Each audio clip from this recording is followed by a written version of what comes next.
I once got a gift as a psychotherapist for running a support group. And the support group was centered on healing, on women going through cancer's healing. And it said hormones rule the world. And at the time, I kind of laughed about it. But as I talk with a lot of couples, I hear a lot of women talk about their hormones, about their cycles, and how that changes and affects their relationship. There's a lot of guys out there who live with someone who is really, really crabby during certain times of the month. And usually during those times, they can be abusive and they can talk really mean to their partner. Now, although hormones are real, they should never be an excuse for you acting badly toward your partner. And I think because they're so prevalent and we know where our cycles are going to come, and most women can feel that irritation, that urge to just blow up or whatever else, it's important too that we consider all the reasons that we're sometimes offensive or mean to our partner. When I've seen couples, I'm not talking about abuse here. In a way, well, you could even question, is this emotional abuse? Because when you're mean to your partner, no matter what, there's something going on with you. It's really not usually your partner. It's all about you. And so for this video, all of you ladies and guys who are watching this, I want you to make sure you watch it as a couple, because although we have hormones and hormones are real, hormones cannot always be used for an excuse for why we're mean to our boyfriend or our significant other. So let's go through what's going on with you that makes you feel mean. Well, number one, you may be harboring feelings that you're scared he's going to leave you. If that's happening, it's important you get honest with it and you begin that discussion with him. Secondly, you may be stressed. Maybe practicing some ways of breathing or going for walks or self-soothing are going to help you. Make sure if you are mean during a stressful episode that you go back and you apologize to your partner and you take ownership of whatever was going on, saying honestly, I was just stressed. I was on my last straw and that just pushed it. Thirdly, you may have a low self-confidence. When you have a low self-confidence, you start feeling bad about yourself and you start projecting that badness or criticalness onto your partner.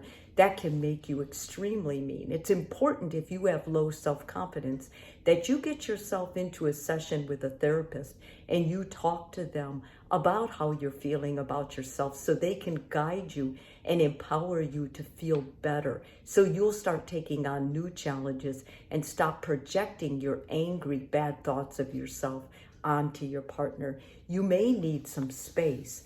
Many times women are reluctant for taking necessary space. They don't know how to do it. And many times they're afraid to take space because they're afraid their boyfriend or significant other will reject them. I want to remind you, space is one of the most essential things a relationship needs, and that means you need it. And it's important to know when you need a break from each other and from the world to be on your own. They may not be the one for you. You may be one of those people who's just clingy, who needs somebody, and this person isn't the one for you. So you're crabby, you're irritated. You don't treat them the way they deserve to be treated. And that many times you'll hold on to them. You'll give them double messages to keep them stringing along, when in a real honest talk together with a therapist or with a good friend, you would be honest and say, I don't see them in my future.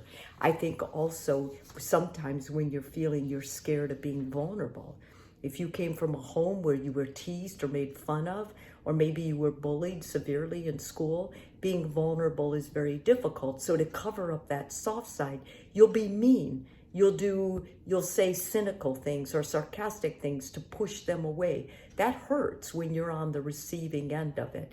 But a lot of times guys really love you and they'll really say, I really love her and I can tell she's scared. She may be hormonal. I don't know what's going on with her, but she won't talk to me either.